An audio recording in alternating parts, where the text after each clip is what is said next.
এই দেখি, তুমি ফর্মে স্থায়ী ঠিকানা কি দিয়েছ? আমি আমার বাবার বাড়ির ঠিকানা দিয়েছি। কেন বাবার বাড়ির ঠিকানা দিয়েছ কেন? তুমি না বিবাহিত? স্বামীর বাড়ির ঠিকানা দেবে। স্বামীর বাড়ি তো মেয়েদের আসল বাড়ি।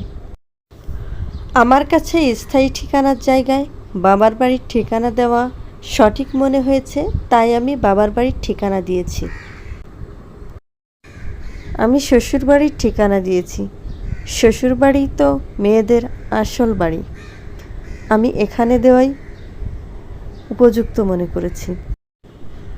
এটা আপনার ব্যাপার আপা, আপনার যেখানে খুশি আপনি সেখানে দিন।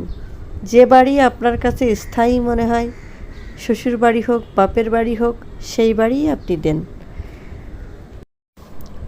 তোমারও শ্বশুর বাড়ির ঠিকানা দেওয়া উচিত ছিল। বাপের বাড়ি মেয়েরা সারা জীবন থাকে নাকি? শ্বশুর বাড়ি তো মেয়েরা সারা জীবন থাকে, তাই শ্বশুর বাড়ির ঠিকানাই স্থায়ী ঠিকানা হিসেবে দেওয়া উচিত ছিল। না আপা, আমি স্থায়ী ঠিকানা হিসেবে বাবার বাড়ি বেশি প্রিফার করি। আমি বাবার বাড়ি দিয়েছি, আমার জন্য ওটাই থাকবে স্থায়ী ঠিকানা হিসেবে। আপনি যা প্রিফার করেন আপনি তাই দেন।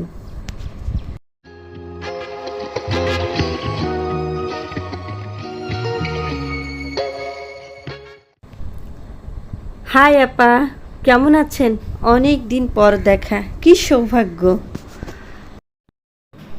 আমি ভালো আছি, তুমি ভালো আছো? হ্যাঁ আপা, অনেক ভালো আছি আমি। তারপর আপনার শ্বশুর বাড়ির লোকজন, আপনার স্বামী, আপনার সন্তান, এরা সবাই কেমন আছে? আসলে আপা, আমি আমার স্বামীর বাড়িতে নেই। আমার স্বামীর সাথে আমার ছাড়াছাড়ি হয়ে গেছে। বাচ্চারা ওর বাবার কাছেও থাকে, আমার কাছেও থাকে, আর আমি এখন মূলত আমার বাবার বাড়িতেই থাকি। কি বলছেন আপা? তা কি করে সম্ভব?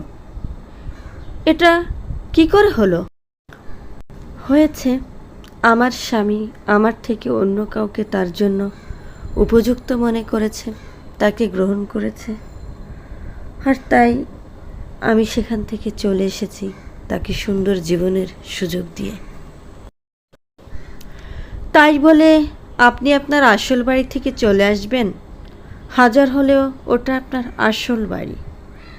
আপনার আসা উচিত হয়নি। তুমি তো দেখছি সেদিনই সেই কথাটা মনে রেখেছ।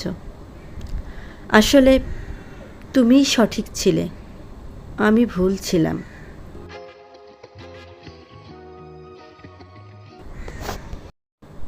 আমি সমাজ সৃষ্ট গতানুগতিক চিন্তাধারা থেকে কথাটা বলেছিলাম, আর তুমি তোমার জ্ঞান থেকে বলেছিলে।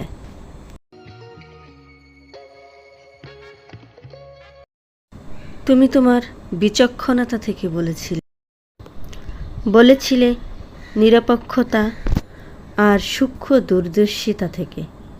সেদিন আমি তোমার কথাগুলো বুঝতে পারিনি, কিন্তু আজকে আমি তোমার কথাগুলো খুব ভালো উপলব্ধি করতে পারি।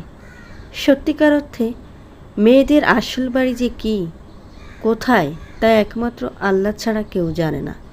সাধারণত জন্মস্থানই একজন মানুষের আসল বাড়ি হয়।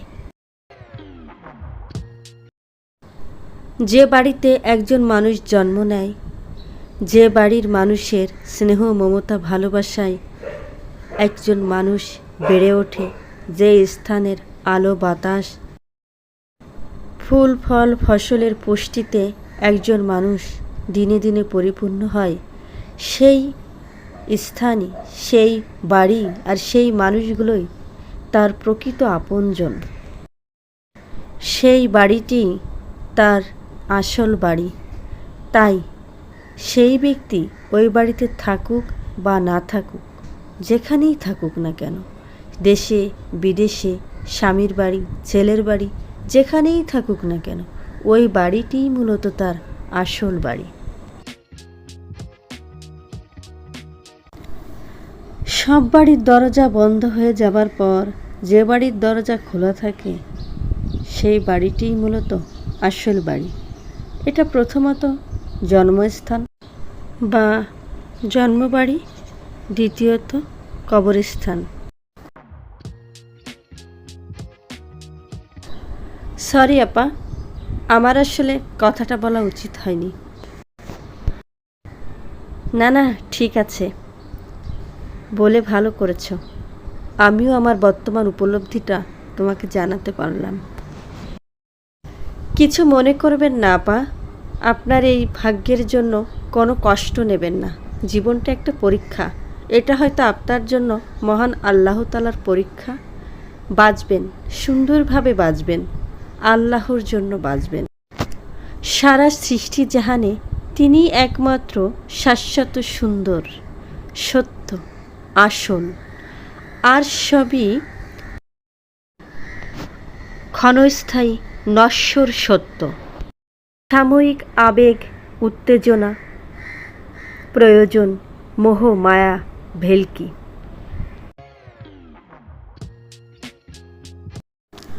মনে করবেন পৃথিবীতে আপনি আর আপনার স্রষ্টা ছাড়া কিছুই নেই।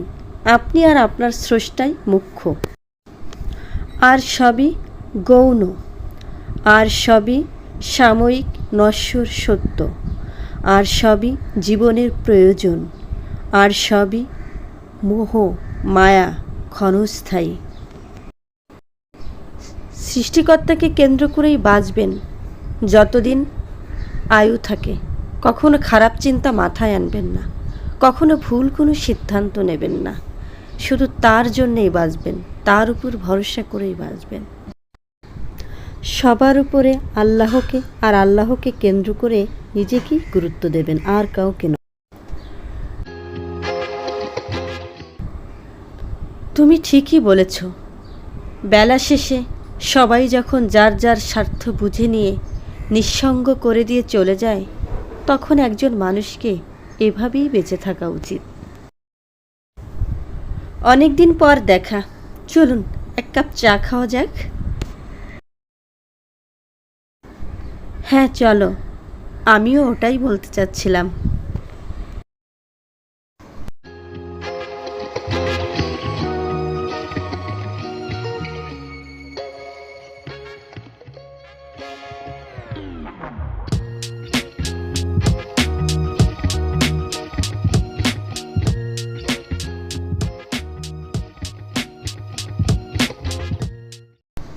তোমার সাথে দেখা হয়ে খুব ভালো লাগছে। ধন্যবাদ আপু, আমারও খুব ভালো লাগছে আপনার সাথে দেখা হয়ে। তোমার নাম্বারটা দাও, মাঝে মাঝে কথা বলবো। অবশ্যই আপু, মাঝে মাঝে ফোন দিবেন। ভালো লাগবে, ভালো সময় কাটবে। সত্যি পৃথিবীতে কিছু কিছু মানুষ আছে যাদের সাথে কথা বলতে খুব ভালো লাগে। তাদের সাথে কথা বললে মনটা স্বস্তিতে ভরে যায়, কথা বলতে ইচ্ছে করে, ভালো সময় কাটে। হ্যাঁ সত্যিই বলেছেন আপু, এই মানুষগুলো না সত্যিই অসাধারণ, অনেক সুন্দর। ভালো থাকুক এই মানুষগুলো যারা অন্যের স্বস্তির কারণ হয়।